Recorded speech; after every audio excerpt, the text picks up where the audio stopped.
I went to art school in the mid-'80s. I went to Langara College in Vancouver because I liked drawing and painting. I liked art, and I thought I might be able to do it. I didn't really know what I wanted to do. It was a very basic first couple of years, and I ended up in a painting class taught by Gordon Caruso, who's no longer with us, but he opened up so many possibilities for me.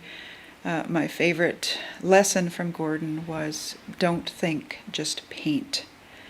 And I stopped sort of being frozen up in front of a canvas thinking I can't make this flower look like that flower. I realized I could just throw paint on the canvas and have fun and explore. And I thank Gordon every day, I think, when I'm in the studio for that gift he gave me. And I don't think at all when I paint, really, or I don't think about what I'm painting. I just go into another place and I enjoy the process. I like to use different materials, different tools. I throw, I dribble, I scrape, I make many layers. And I never know what I'm going to end up with until it's done.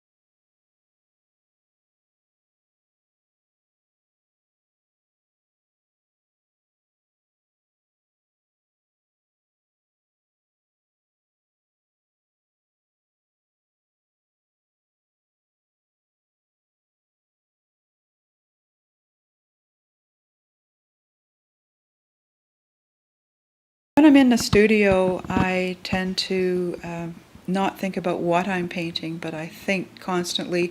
The studio is where I am most myself.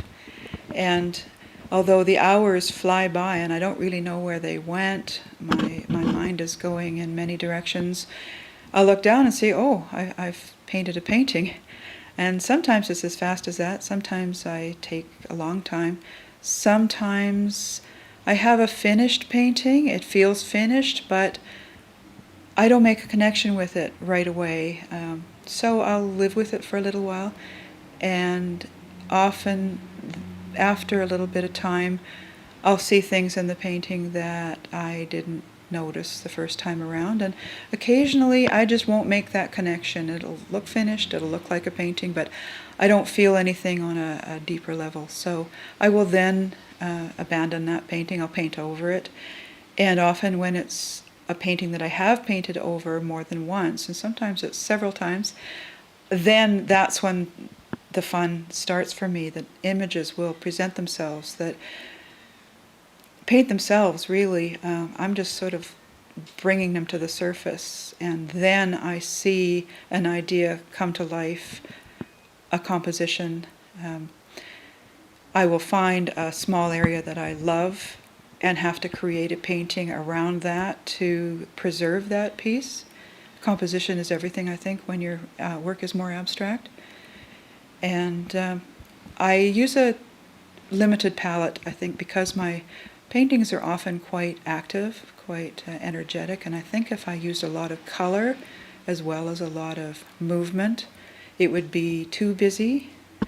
And so I usually quieten the painting right down with using a lot of white or a lot of black. That enables the viewer to take in the active part of the painting without being put off by just a blast of color.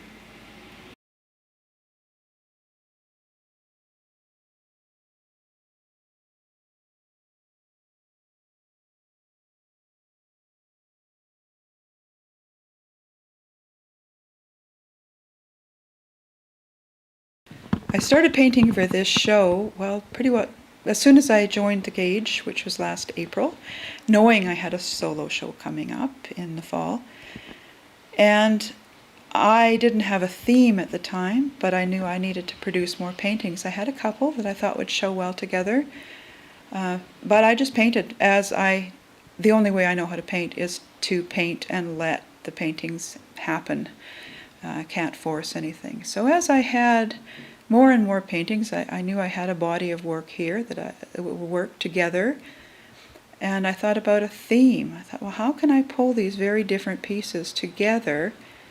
Because of the way I work, I can't work the same way as a lot of other artists they pick a theme and they can paint a lot of paintings around that theme. But what I came up with was that, yes, this is all my work, it's all recent work, and it's all pretty ambiguous as far as bringing somebody else in to look at it. Everyone sees something different in my paintings, and sometimes I can't even understand what it is that they see, but I just love hearing what they see.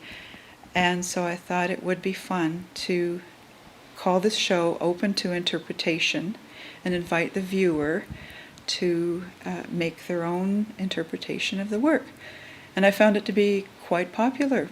People love to come in, and I have little notebooks around and they name the paintings or they tell me what they see, and it's just been a great source of enjoyment for me. And it causes people to stay longer and really look at the pieces. I do have available the titles that I gave my work, and sometimes they're very close, and sometimes they're very, very different. Although the titles aren't displayed with the works, I do have them on a separate sheet. And for me, the titles are a very important part of the work. And sometimes a title will come to me as I'm working on a piece. It may not relate directly to what is being painted, but I can't shake that phrase or word out of my head. For instance, on one of the pieces over there, I named it, "We are what we looked forward to yesterday." And that phrase just kept repeating itself as I was painting.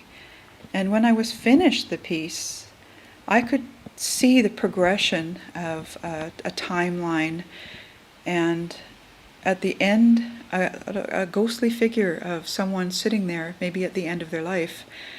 It kind of gave me the creeps, but it came from me, and it's an honest interpretation of what I feel the painting is. So I haven't seen that interpretation come from anyone else. I've seen some very interesting ideas in my little books that are around the studio here, and I invite you to come down and make your own interpretation.